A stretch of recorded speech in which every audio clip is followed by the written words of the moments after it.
Many, many years ago, my little brother and I, we were into cricket. Maybe you're into cricket too. Apparently it's still a thing. And this, is it still a thing? Is that still? No, it's not. Well, we used to play in the backyard, and we'd bowl and we'd bat, and this sort of culminated one day in an ODI, which is a one-day international, played over about 3 weeks. And so what happens is one team gets 50 overs to bat, and they hit as many runs as they can, and they got 10 wickets, and then the other team gets to have a go, and they have a... And so we're sitting there, and it's like, okay, it's time to, toss the coin. Coin lands my way. How good. And I got a bowl and bat. Well, I have a look at the driveway that we're playing on. It's concrete. Looks like a pretty flat deck, if you ask me. I think the bounce will be fairly true with a tennis ball. And so I go, definitely a chasing wicket. And so put my brother into bat. And from that point on, I bowl 50 overs in the harsh, hot Australian sun down in Canberra. Now, you might be like, but Canberra, it's not that hot. Let me tell you, Canberra is 2 things. One, in the morning, the mountains around Canberra stop the sun coming in.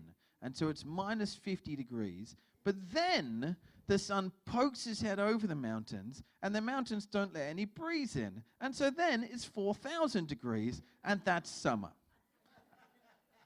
How good.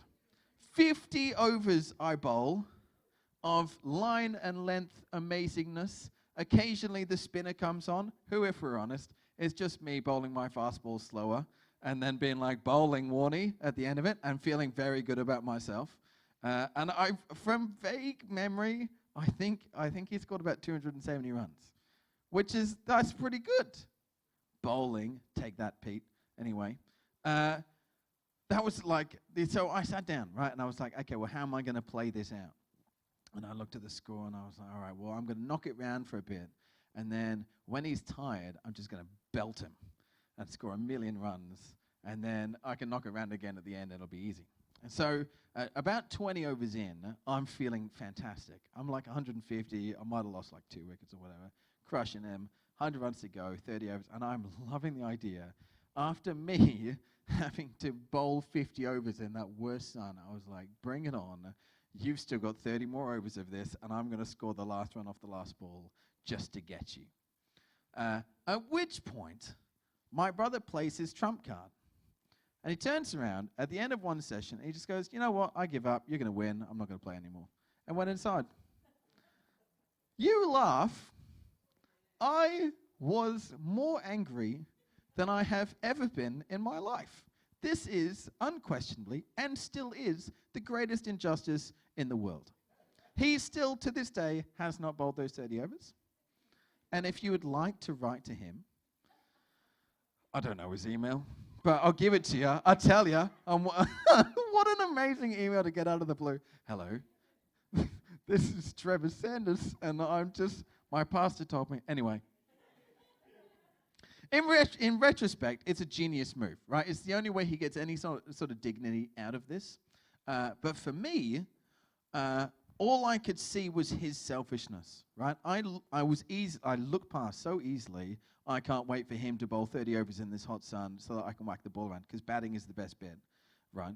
And instead, I look over that and I just look at him being like, well, he's just given up. He's like, I've done my time and he's not done his. And I was so angry. And I won't tell you what I did because it's shameful. I sat on the side of the road and I cried for 2 hours. That was someone else, but apparently that could have been me. Anyway, what happened at the back of that is that I tore a hole in the relationship between me and my brother over 30 overs of cricket. What we're looking at this morning is very similar. Sorry? This evening. Hold on. We can fix this. We'll just start again. So, many years ago... that's so annoying. Right, this evening. Abraham and his sons. We're in Genesis. We're in chapter 25, if you want to get ahead of us. And we're going to read.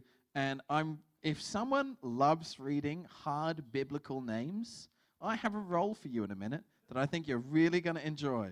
Otherwise, someone else is, otherwise it's got to be me. But what we're going to see, let's just set the story again. A few weeks ago, Abraham with God. God says, you're going to have a son. He's like, sweet. Have you realized how old my wife is? God is like, yes, don't worry. But they do worry. And in a classic retelling of the Eden story, the language is the same. His wife sees what was good in her eyes, and she gives it to him, and that he has a baby with his slave called Hagar. And that baby's name is Ishmael. We're going to talk about Ishmael in a minute. So remember his name. But then Sarah later has her own baby, Isaac. And at this point, then she looks at Ishmael and she despises him. And the Bible says that she gave Hagar basically a bag of bread and a bottle of water and set her out into the desert. Which is fairly full on. And in one of and there are quite a few awful stories in the Bible. You see Hagar, there's a picture of her sitting under a tree, putting her son far away from her because she doesn't want to watch him die. Now, in that space, God steps in and says, I'm going to save you, and I've got a promise for you as well. And he does that, and it's wonderful. But the story's not done yet. And would anyone like to read a bunch of hard names? Dillis, come. 25, 1 to 6. And we're all going to, at the end, be like, wow, that's exactly how you say them. 25, 1 to 6. You could press play.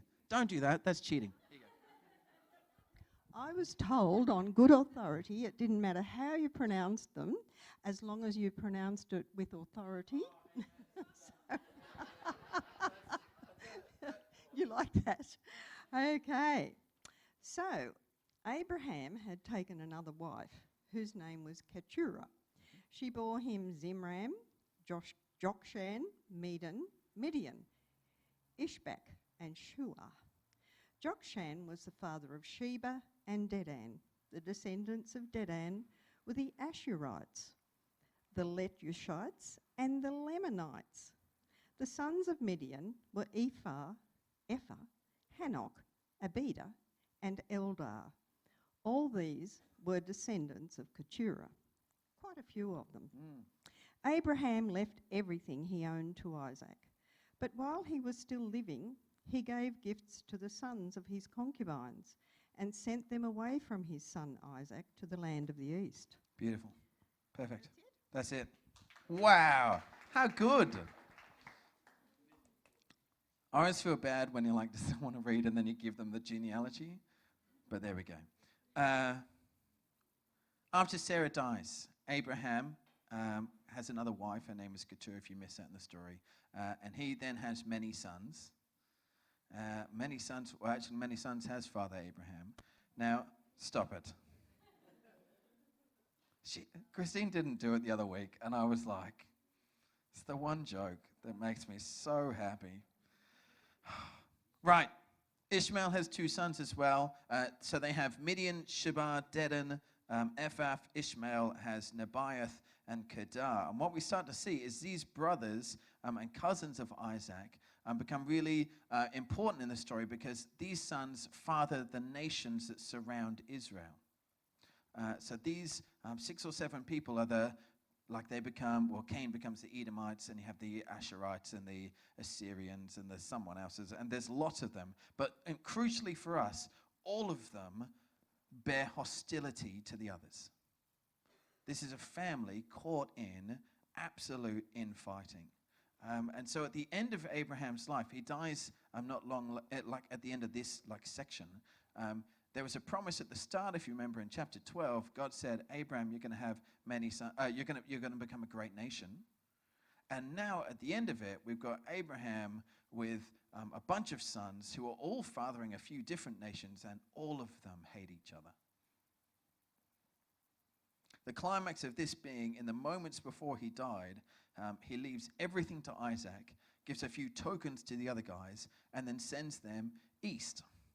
Now, we read east and we're like, away, great. East is the direction where they went out of the garden. East is further away from God's presence, further away from God's blessing. When he sends them east, what he's saying is, there is a blessing on my son, and I don't want you anywhere near him. You are to go further east, away from God's presence, away from his blessing, away into exile. Are you starting to see why there might have been a little bit of negative feelings towards each other? This hostility continues right the way through the Old Testament, right up to when Israel are taken away in chains. These are the nations that sit and point and laugh and make songs about it. That's the relationship that they have together. Why point this out? My sense is that there are people in your life who are either in conflict with you or you are in conflict with them. The classic phrase is hurt people hurt people. And that's life. We all carry wounds from people who have hurt us in the past, who have let us down, who have left us in our hour of need, who have turned on us. And some of us carry really, really, really deep wounds of that. And we wrestle with concepts of forgiveness and of grace and of reconciliation. And what does this look like for you and for me? And maybe you've stepped in and you've gone, okay, well, I'm going to try and make this right. And in doing so, just made it so much worse, which I've done many times. Other times you've gone, okay, well, I'm going to leave distance there and wait for them to come, and then they never did. And then you find out years later that all they wanted to do was for you to come back.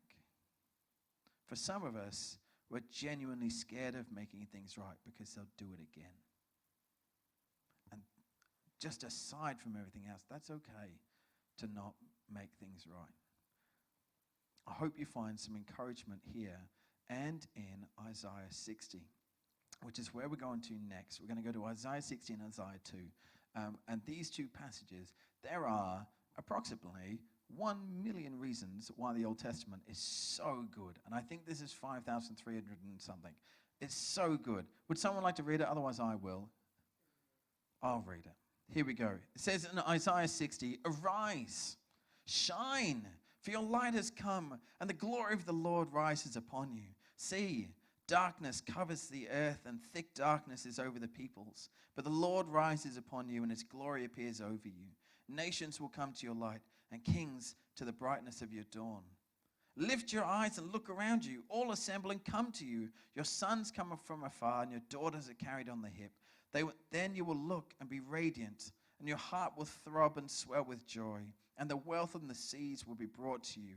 To you the riches of the nations will come. Herds of camels will cover your land. Young camels of Midian and Ephah, and all from Sheba will come, bearing gold and incense, and proclaiming the praise of the Lord. All Kedar's flocks will be gathered to you, and the rams of Nebaioth will serve you, and they will be accepted as offerings on my altar, and I will adorn my glorious temple." Where are we in the story? They are in exile. Israel's been taken away. They're captured. Isaiah has been sitting there for 39 chapters saying, guys, you need to fix it or it's game over. And they didn't fix it. And so it was game over. And then in 40, the book shifts for either a second or third time, depending on who you ask. And at that point, God starts bringing messages of comfort and says, I know where you are and I haven't forgotten you. Though you breached my law, though you neglected my love, though you walked away from me, I'm not done with you yet, and I'm still going to reach out. In the next 26 chapters that go then, he gives all these messages. This is one of them. And you're hearing the language here. Darkness covers the earth. Where are we when darkness covers the earth? It's another story in the Bible, and it's awesome. How good is it? It's another story. Where's darkness covering the earth? Genesis 1. Oh my goodness. We're back in Genesis 1, and the Lord rises, and all of a sudden there's light everywhere. Oh my gosh. Let there be light. Kings come to the dawn. See, it says, I'm telling you, just aside from everything else, it seems to be someone is starting to show me that pretty much all the Old Testament is about Genesis 1 to 3. And if you understand 1 to 3, just every story is like, oh, by the way, Genesis 1, it's here. And you're like, but we're over here. Oh, no, but it's all, haven't you seen? This is Genesis 2 or 3. Here, what we're seeing is this is a new Eden. Isaiah is saying, guys, there is a new Eden that is coming. A new dawn is breaking. A new world is being made. And in this, Eden is as it was supposed to be. Nations are coming to Israel. They're meeting with Yahweh. This is Eden at the end of it all, the final Eden, if you will. And look who's coming. Midian, Ephah, Sheba, Kedar, Nebaioth. The very sons who walked away at the start. These are nations that for all time have been in conflict with each other. And here, at the end of it all, there is reconciliation together. Brothers are reunited, and these brothers comes with their nation's wealth, and they just lay it at the feet of Yahweh. What was not possible one side of creation is now being made possible. There is broken relationships being restored. When God says he will restore all things, he actually, like the words there, when it says all things, it translates to all things. All things will be restored. And if we pull on this theme a little bit longer, you end up in Isaiah 2, another story at the start. And it says, this is what Isaiah, son of Amoz, saw concerning Judah and Jerusalem. In the last days, the mountain of the Lord's temple will be established as the highest of the mountains, and it will be exalted above the hills, and all nations will stream to it. And many peoples will come and say, come, let us go up to the mountain of the Lord, to the temple of the God of Jacob. He will teach us his ways so we may walk in his paths. And the Lord will go out from Zion, the word of the Lord from Jerusalem. He will judge between the nations and will settle disputes for many peoples. They will beat their swords into plowshares and their spears into pruning hooks. Nation will not take up sword against nation, nor will they train for war anymore. Come, descendants of Jacob, let us walk in the light of the Lord. And when you start thinking about it and meditating on it, this story again pulls out another story where we've got a high place that people are trying to create where nations come to, and they're trying to do it in their own strength. I mean, 5 points to you if you can name it. We've done it a few weeks ago. Tower of Babel. Hey, let's go and make a huge tower in our own strength. We will establish it. And as we do it, everyone's going to come and say how great we are. And now here in Isaiah 2, Yahweh says, I have established a mountain. Not you. I have done it. And everyone's going to come to it. It's the answer. This is the answer to Genesis 11 and 12, where they start posing the question and start giving, hey, Abraham, you're going to be the father of many nations, and they're going to come, and nations are going to start coming in to you and seeing your light. This is answered in Isaiah 2. This is a picture of what it would look like. And there's one source of divine peace, there's one source of justice, and what we see here in this space is the ceasing of all wars. And not only is this that there is no more war, like there's actually no more war. The swords that we're using to fight each other are beaten to be used on the farm. No longer are warriors being made, farmers are being made so that all would have enough. I just love that image. The city on a hill becomes a beacon of hope for Israel for a day when there is no sibling rivalry, where games of cricket are played to their full length. I think that's what it's saying. It's a day when we look out to our world and there's not violence on our streets. It's a day when we look out to other countries as well and go, wow, there's actual peace.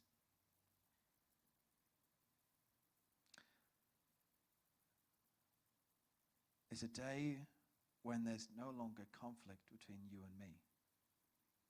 or me and my brother, or me and my co-workers. And dare I suggest, us and some of the other churches that are around. Because there's going to be one nation and one beautiful, beautiful church. It's going to be a day when the culture of war that exists in our society is put to death. When the culture that demands that I have to prove myself better than you, a culture that celebrates greatness and achievement over servanthood, a culture where I put you down so that I feel a bit better about myself, a culture that would leave someone else hungry so that I can live in plenty, a culture that leaves people lost, confused, depressed, broken, wounded, just because I'd like to be a bit more comfortable.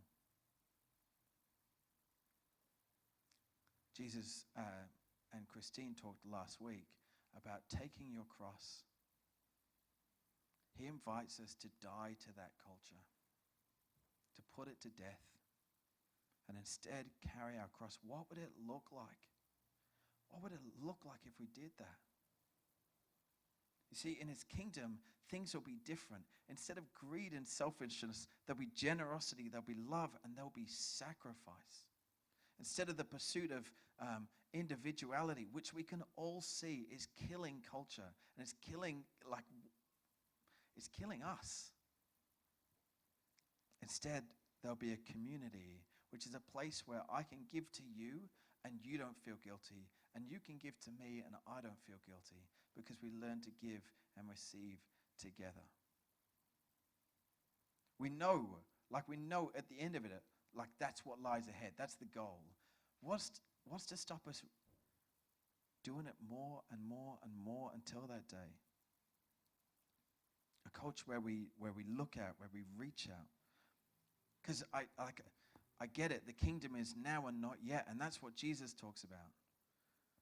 But that doesn't mean that I stop doing now. When Jesus walked this earth, he was constantly looking around. And as he talked to people, he said, hey, do you realize that as we're talking, the kingdom is here. It's near. It's among us. It's within us. Just because we're doing this. There are glimpses of it. And that's what we're called to do. To give instead of to consume. To bless instead of curse. To do justice rather than live in apathy. To walk through this world with eyes open, if that makes sense to you. Because how easy is it to hold it at arm's length? To set free, to love, to honor, and at the end of the day, to love God with all our heart, and all our soul, and all our mind, and all our strength. And in doing so, love one another. Love the person who's next to me, next door to me, the next table over at work. Come, descendants of Jacob, let us walk in the light of the Lord. Amen.